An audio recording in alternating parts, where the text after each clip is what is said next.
이 현실이라는 한계 속에서 눈앞에 떡하니 막고 있는 벽과 장애물 때문에 그 너머에 무엇이 있는지 볼 수 없을 때가 있죠. 그러한 상황에서 무엇인가 분명한 희망을 갖는다는 것은 매우 어려운 일입니다. 그럼에도 불구하고 믿음은 우리에게 무엇을 의미하는가? 히브리서 1장 말씀처럼 믿음은 바라는 것들의 실상이요 보지 못하는 것들의 증거입니다. 현실의 한계를 넘어 바라는 것을 마치 내가 쥐고 있는 것처럼 행동하는 것이 믿음이라는 의미이죠. 그렇게 될 거야. 스스로 그렇게 자기 체면을 걸고 자기 신념을 말하는 게 믿음이 아닙니다. 내 눈에 보이지 않지만 보는 것처럼 약속해 주신 분이 만군의 주 하나님이시라면 그 하나님을 신뢰하는 것이 믿음이지요. 하나님의 약속과 그 약속을 이루시는 하나님을 신뢰하기에 우리가 마주한 이 현실의 벽 너머에 그 장애물 너머에 보이지 않는 것을 보는 사람처럼 하나님을 신뢰하는 것이 믿음입니다. 오늘 59절을 보면은 유다 왕 시드기야, 유다의 마지막 왕이죠. 시드기야 4년에 이제 바벨론으로 갑니다. 바룩의 동생인 스라야가 시드기야 왕의 수석 보좌관으로 왕과 함께 바벨론으로 가고 있죠. 그때 예레미야는 스라야에게 바벨론에 대해서 예언한 하나님의 모든 말씀을 기록한 책을 주면서 말합니다. 51절에 예레미야가 스라야에게 말하죠. 수석 보좌관께서 바벨론 도성에 가거든 이 말씀을 반드시 다 읽고 선포하라. 어찌 보면 참 말도 안 되는 부탁을 하는 겁니다. 바벨론으로 가는 것도 참 괴로운 일인데 그 나라에 가서 하나님의 말씀을 읽고 선포하라는 것은 죽음을 의미하는 것 아니겠습니까? 바벨론이 어떤 나라입니까? 이집트에서부터 팔레스타인의 모든 도시국가들, 모압, 암몬, 에돔, 시리아까지 모든 나라들을 모래같이 부숴버린 잔인한 나라가 바벨론입니다. 승승장구하면서 무서울 것이 없어서 교만한 사람들이 당시의 바벨론 사람들이었습니다.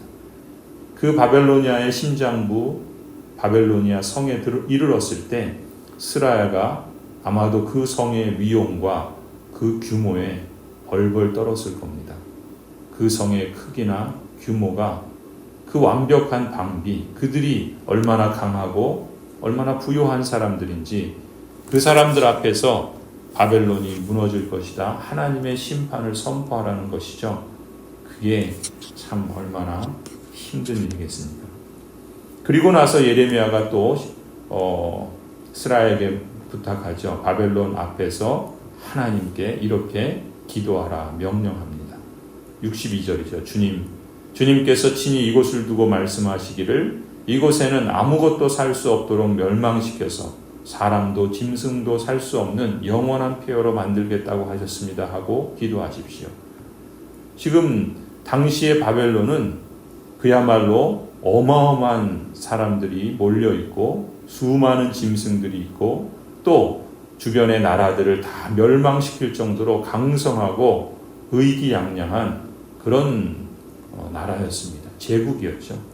그런데 그 현실에 비해서 하나님의 주신 말씀은 말도 안 되는 전혀 볼 수 없는 그러한 메시지였습니다.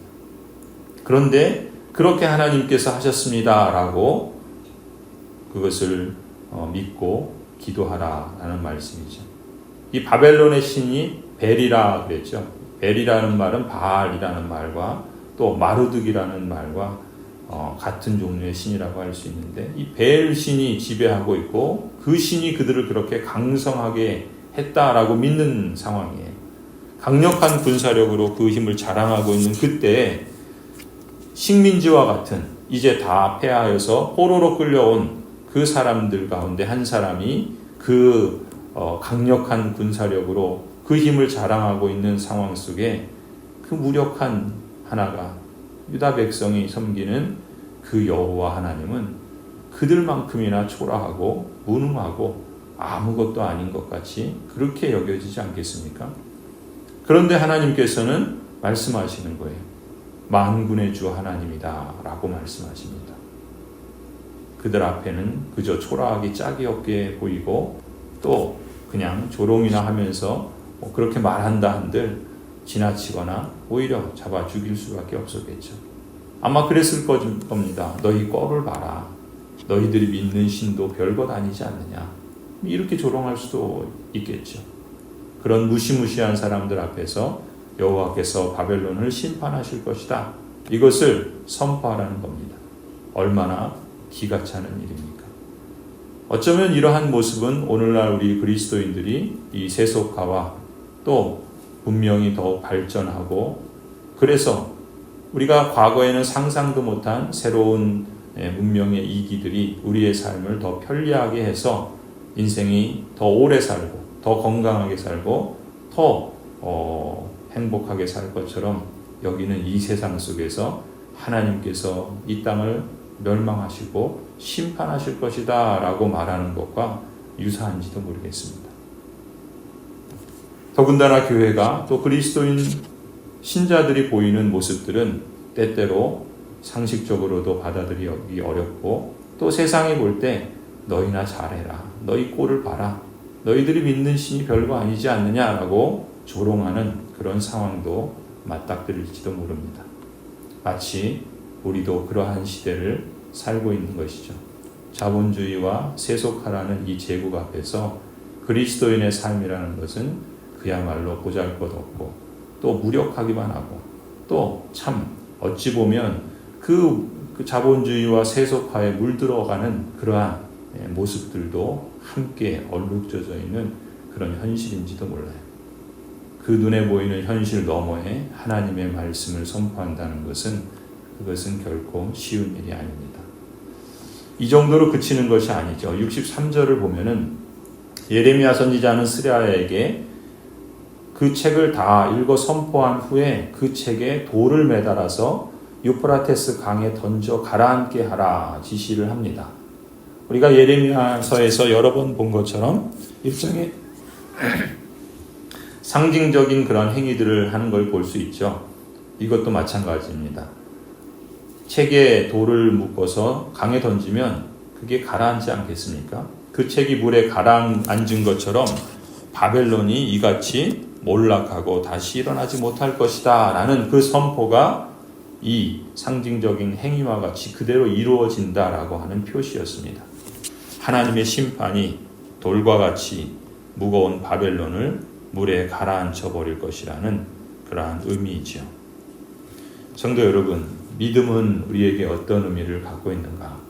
오늘 나의 삶 속에서 믿음은 어떤 역할을 하는가?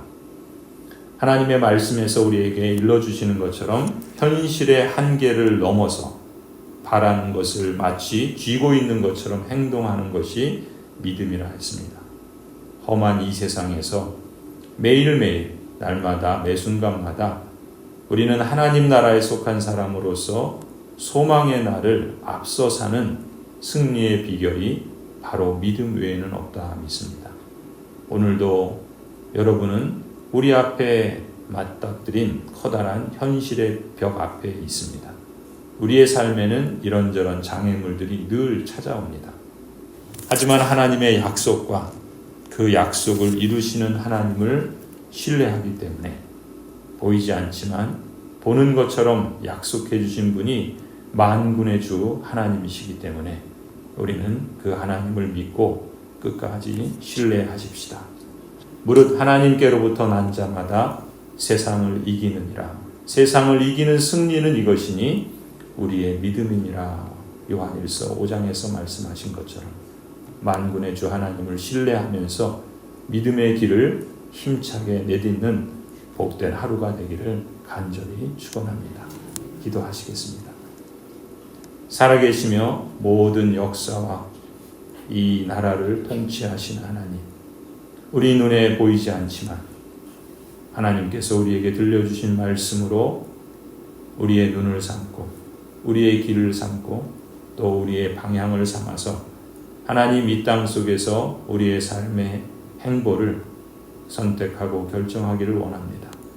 오 하나님, 우리 앞에 보이는 것은 우리를 넘어뜨리고 또 우리를 낙심하게 하고 또 우리를 이 세속화와 자본주의의 물에 빠지게 하며 그래서 이리저리 우리를 흔들어대고 요동하는 그러한 그림들이지만 그러나 그 속에서 하나님 결코 흔들리지 않는, 아니 흔들리더라도 넘어지지 않고 무너지지 않고 인생의 배를 친히 예수 그리스도께서 선장이 되어서 이끌어 가시기에 하나님께서 우리에게 이루실 그 영광의 소망의 날을 바라보며 이 믿음의 길을 이 세상 속에서 걸어가기를 원합니다.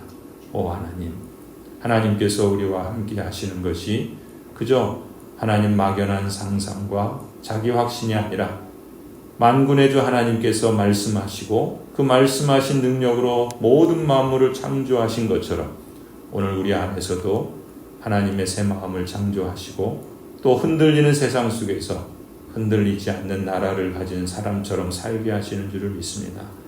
우리 모든 성도들 가정에서나 또 직장에서나 일터에서나 학교에서나 또 교회에서나 우리의 삶을 살아가는 자리자리마다 그 놀라우신 하나님이 우리와 함께 하시는 줄을 믿고 만군의 주 하나님께서 선포하시고 약속하신 말씀이 이루어질 것을 내다보고 또 그것을 따라서 우리의 삶의 선택과 행동을 이루어갈 수 있도록 인도하여 주옵소서.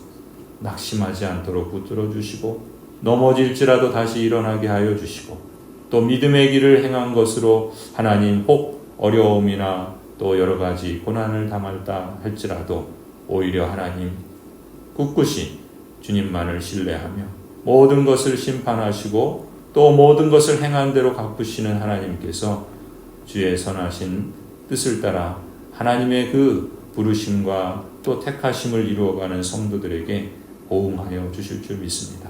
오 하나님, 오늘도 우리의 삶의 하루라는 선물로 시간을 주셨사오니 이 기회를 값지게 살아가게 하여 주시고 또 순간순간 주님 의지하고 바라보며 기도하며 또 하나님의 뜻을 따르는 성도들에게 주님 주시는 위로와 또 평안으로 열매 맺게 하여 주시옵소서. 이제는 우리 주 예수 그리스도의 은혜와 하나님 아버지의 사랑과 성령 하나님의 인도하심과 충만케 하여 주심이 주님께서 택하신 모든 언약 백성들, 모든 가정들과 자녀들 위에 생업과 일터 가운데 고향 제일교회 위에 이제로부터 영원토록 함께 있을지어다. 아멘.